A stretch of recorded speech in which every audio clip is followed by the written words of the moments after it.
श्री शिवाय नमस्तुभ्यम।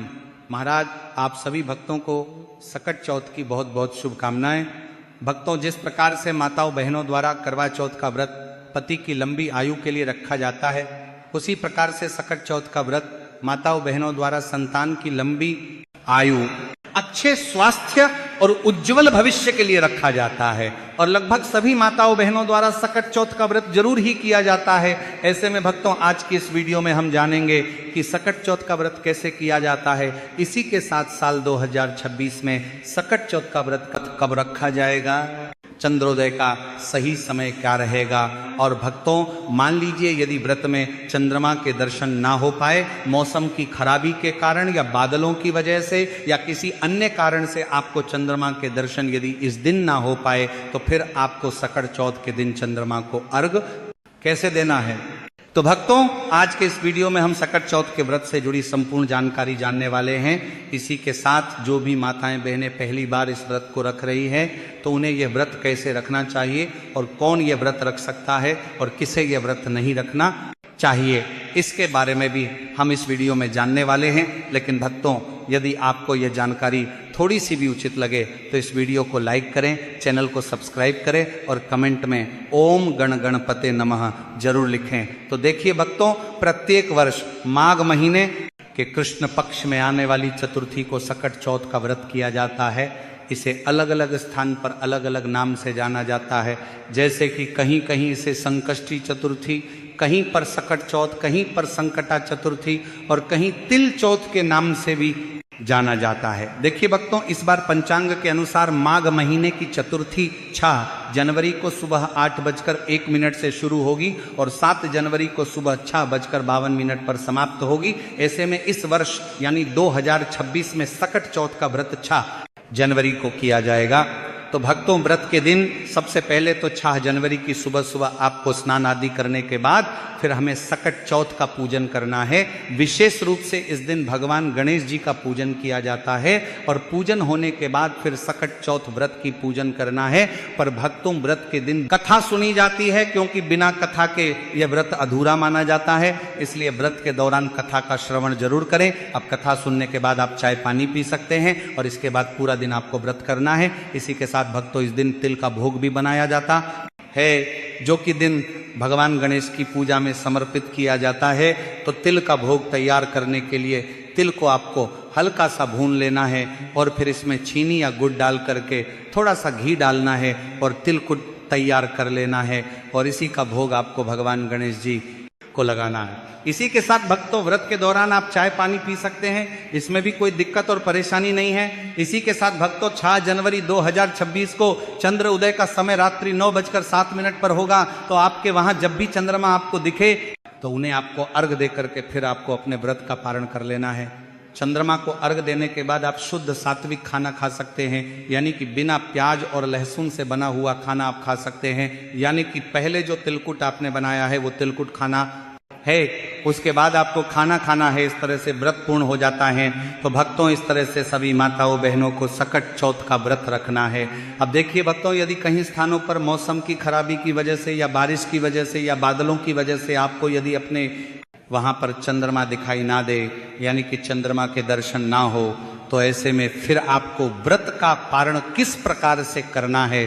तो देखिए भक्तों, आपको कम से कम आधा घंटा चंद्रमा के उदय होने का इंतजार जरूर करना है। लेकिन यदि फिर भी अगर आपको दर्शन नहीं होते हैं, तो फिर जिस दिशा से चंद्रमा निकलते हैं तो उस दिशा में आसमान की तरफ मुख करके आपको अर्घ दे देना है, क्योंकि चंद्रमा उस समय उदय हो चुके हैं। लेकिन मौसम की खराबी के कारण हमें चंद्रमा दिखाई नहीं दे रहे हैं, तो हमें उन्हें अर्घ दे देना है और फिर उसके बाद आप व्रत का पारण कर सकते हैं। इस तरह से हम व्रत करते हैं। इसी के साथ भक्तों, जो भी माताएं बहनें गर्भवती हैं या फिर बीमार हैं और यदि आप व्रत रखते हैं, तो व्रत में आप फल, फ्रूट और जूस वगैरह ले सकते हैं।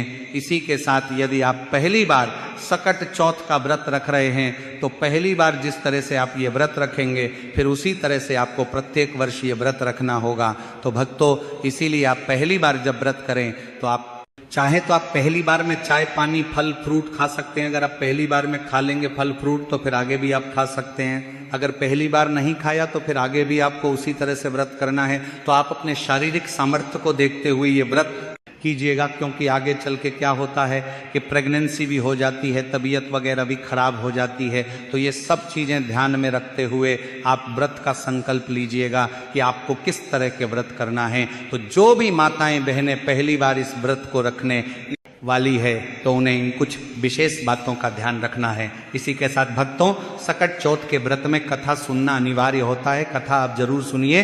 तो भक्तों, इस तरह से सकट चौथ व्रत किया जाता है। और बहुत सी माताओं बहनों का एक और सवाल रहता है कि सकट चौथ का उद्यापन कब किया जाता है। तो देखिए, उद्यापन करना और सकट चौथ का कंडवारा बांटना, ये दोनों अलग अलग चीजें हैं, ये ध्यान रखिएगा। कंडवारा हम तब बांटते हैं या तो घर में बेटा पैदा होता है या बेटे की शादी होती है, यानी बेटे के जन्म के टाइम और बेटे की शादी के बाद जो भी सकट चौथ आती है उस पर हम कंडवारा बांटते हैं। वो परिवार में, घर परिवार में सब जगह बांटा जाता है, तिलकुट उसमें बांटते हैं, तो कंडवारा बांटना होता है। और उद्यापन करना एक अलग चीज होती है। उद्यापन होता है कि जब आपको सकट चौथ व्रत करते हुए बहुत साल हो जाए तो आप सकट चौथ का उद्यापन कर सकते हैं। कम से कम 14 साल तो आपको सकट चौथ का व्रत जरूर ही करना है। उसके बाद हम उद्यापन कभी भी कर सकते हैं। उद्यापन में हमें 14 महिलाओं को बुलाना होता है, उनको कपड़े, दक्षिणा और श्रृंगार का सामान, तिलकुट वगैरह दान करते हैं। तो इस तरह से आप उद्यापन करना सकते हैं। इसी के साथ सकट चौथ का व्रत सभी माताएं बहनें रख सकती हैं। देखिए, जिनकी संतान है वो अपनी संतान की लंबी उम्र के लिए सकट चौथ माता का व्रत रखती हैं, और जिन महिलाओं की अभी संतान नहीं है वो सकट चौथ माता से संतान प्राप्ति की कामना करते हुए सकट चौथ का व्रत करती है। तो जिनकी भी शादी हो गई है वो शादी के पहले साल से ही सकट चौथ का व्रत रख सकते हैं। इसी के साथ यदि आपको संतान हो चुकी है तो उसके बाद भी आप इस व्रत को धारण कर सकते हैं। तो भक्तों, जिन भी माताओं बहनों की नई नई शादी हुई है तो वो भी आने वाली इस सकट चौथ का व्रत धारण कर सकती है। इसी के साथ भक्तों, कई माताओं बहनों का एक और प्रश्न रहता है कि गुरुजी अभी मलमास या खरमास लगा हुआ है इस समय, तो व्रत इस दौरान शुरू कर सकते हैं या नहीं। तो भक्तों, आप सभी सकट चौथ का व्रत अपनी शादी के तुरंत बाद शुरू कर सकते हैं, उसमें कोई दिक्कत और परेशानी नहीं है, और यह व्रत आपको करना भी चाहिए। इसी के साथ भक्तों, व्रत के दौरान कुछ ऐसी गलतियां भी है जिनसे कि माताओं बहनों को बचना चाहिए, क्योंकि भक्तों, यह व्रत भगवान गणेश को समर्पित होता है, जिन्हें संकटों का हरण करने वाला, बुद्धि और सौभाग्य का दाता माना गया है। मान्यता है कि इस व्रत को विधि पूर्वक करने से संतान, परिवार, स्वास्थ्य, धन और जीवन के सभी कष्टों से रक्षा होती है। लेकिन इस व्रत का पूरा फल तभी प्राप्त होता है जब इसे सही नियमों, शुद्ध आचरण और उचित सावधानियों के साथ किया जाए। कई बार अनजाने में की गई छोटी छोटी गलतियां व्रत के प्रभाव को कम कर देती हैं। इसीलिए माताओं बहनों के लिए यह जानना अत्यंत आवश्यक है कि संकट चौथ के दिन किन बातों का विशेष ध्यान रखा जाना चाहिए। तो भक्तों, इस दिन ब्रह्म मुहूर्त में उठकर स्नान करना बहुत शुभ माना जाता है। स्नान के बाद स्वच्छ वस्त्र धारण करने चाहिए और में किसी भी प्रकार का नकारात्मक भाव, ईर्ष्या, क्रोध या द्वेष नहीं रखना चाहिए। यह माना जाता है कि भगवान गणेश शुद्ध मन से की गई पूजा से ही प्रसन्न होते हैं। यदि मन अशांत हो, किसी से मन मुटाव हो या भीतर कोई बुरी भावना हो, तो पहले मन को शांत करना चाहिए, तभी पूजा आरंभ करनी चाहिए। इसी के साथ व्रत के दौरान वाणी की शुद्धता भी उतनी ही आवश्यक है जितनी शरीर की। संकट चौथ के दिन कटु वचन बोलने, झूठ कहने, किसी की निंदा करने या अपशब्द कहने से बचना चाहिए। कहा जाता है कि इस दिन बोले गए शब्दों का प्रभाव कई गुना बढ़ जाता है। इसलिए माताओं और बहनों को विशेष रूप से संयमित वाणी का पालन करना चाहिए। यदि किसी कारणवश क्रोध आ भी जाए तो उसे शांत करने का प्रयास करें और भगवान गणेश का स्मरण करें। इस व्रत में भोजन से जुड़ी सावधानियां भी बहुत महत्वपूर्ण हैं। अधिकांश महिलाएं संकट चौथ का व्रत निर्जल या फलाहार व्रत करती हैं। यदि स्वास्थ्य अनुमति देता हो तो व्रत नियमों के अनुसार ही करना चाहिए। लेकिन यदि किसी महिला को स्वास्थ्य संबंधी समस्या हो, गर्भावस्था हो या कमजोरी हो, तो बिना अपराध बोध के फल या हल्का आहार लिया जा सकता है। शास्त्रों में भी यह कहा गया है कि व्रत शरीर को कष्ट देने के लिए नहीं बल्कि आत्मशुद्धि के लिए होता है। व्रत के दिन तामसिक भोजन, लहसुन, प्याज, मांस, मदिरा आदि का सेवन पूरी तरह वर्जित माना गया है। इसी के साथ भक्तों, संकट चौथ की पूजा में स्वच्छता का विशेष ध्यान रखना चाहिए। पूजा स्थान को पहले से साफ कर ले, वहां गंदे कपड़े, जूठे बर्तन या अस्त व्यस्त वस्तुएं न रखें। भगवान गणेश की मूर्ति या चित्र को साफ कपड़े पर स्थापित करें और पूजा में उपयोग होने वाली सभी सामग्री जैसे दूर्वा, मोदक, चावल, रोली, फूल आदि शुद्ध और साफ होने चाहिए। पूजा के दौरान जूठे हाथों से किसी भी वस्तु को न छुएं। भक्तों, इस दिन चंद्रमा को अर्घ्य देने की परंपरा भी जुड़ी हुई है, इसलिए एक बड़ी सावधानी चंद्र दर्शन से संबंधित होती है। मान्यता है कि संकट चौथ के दिन चंद्रमा के दर्शन करने से पहले कथा सुनना और भगवान गणेश की पूजा करना आवश्यक है। बिना कथा सुने या बिना पूजा के चंद्रमा को देख लेना अशुभ माना जाता है। इसलिए माताओं बहनों को ध्यान रखना चाहिए कि पहले व्रत कथा सुनी जाए, फिर विधि पूर्वक चंद्रमा को अर्घ्य दिया जाए और उसके बाद ही भोजन ग्रहण किया जाए। संकट चौथ के दिन व्यवहार से जुड़ी सावधानियां भी अत्यंत आवश्यक हैं।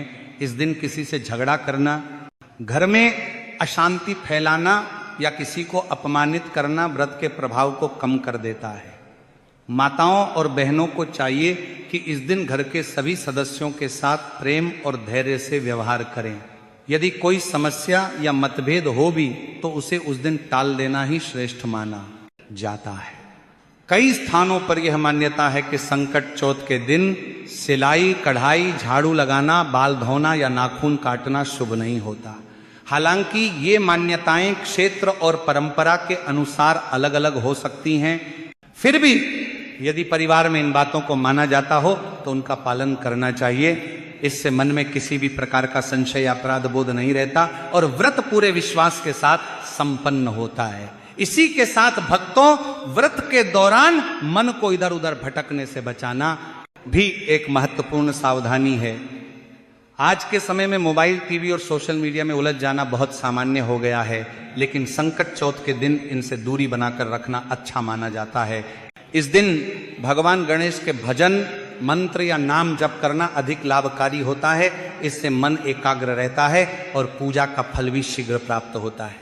संकट चौथ व्रत में श्रद्धा के साथ साथ धैर्य भी बहुत आवश्यक है।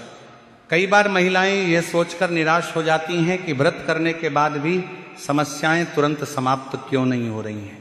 ऐसी स्थिति में यह समझना चाहिए कि भगवान गणेश अपने भक्तों की परीक्षा भी लेते हैं और सही समय पर ही फल देते हैं। व्रत के दौरान अधीर होना, बार बार फल की अपेक्षा करना या मन में संदेह लाना व्रत की भावना के विपरीत माना जाता है। इस दिन दान पुण्य का भी विशेष महत्व होता है, लेकिन दान करते समय यह सावधानी रखनी चाहिए कि दान श्रद्धा से किया जाए, दिखावे के लिए नहीं। अपनी क्षमता के अनुसार किसी जरूरतमंद को अन्न, फल, वस्त्र या दक्षिणा देना शुभ माना जाता है।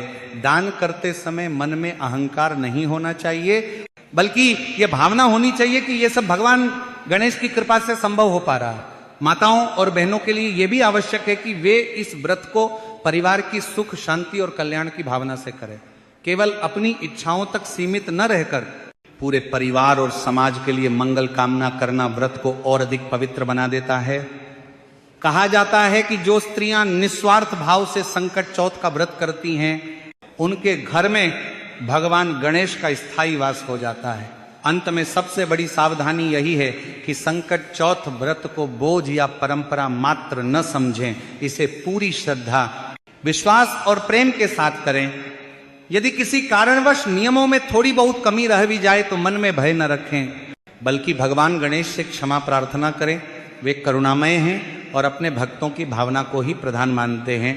इस प्रकार संकट चौथ व्रत में शुद्धता, संयम, श्रद्धा, सकारात्मक सोच और सही आचरण की सावधानियों का पालन करके माताएं और बहनें इस व्रत का पूर्ण फल प्राप्त कर सकती हैं और अपने जीवन के संकटों से मुक्ति पा सकती हैं। तो भक्तों, ये थी संकट चौथ के व्रत से संबंधित सभी महत्वपूर्ण जानकारी। यदि आपको ये जानकारी उचित लगी हो तो वीडियो को लाइक करके चैनल को सब्सक्राइब करें और कमेंट बॉक्स में ओम श्री गणेशाय नमः जरूर लिखें। धन्यवाद।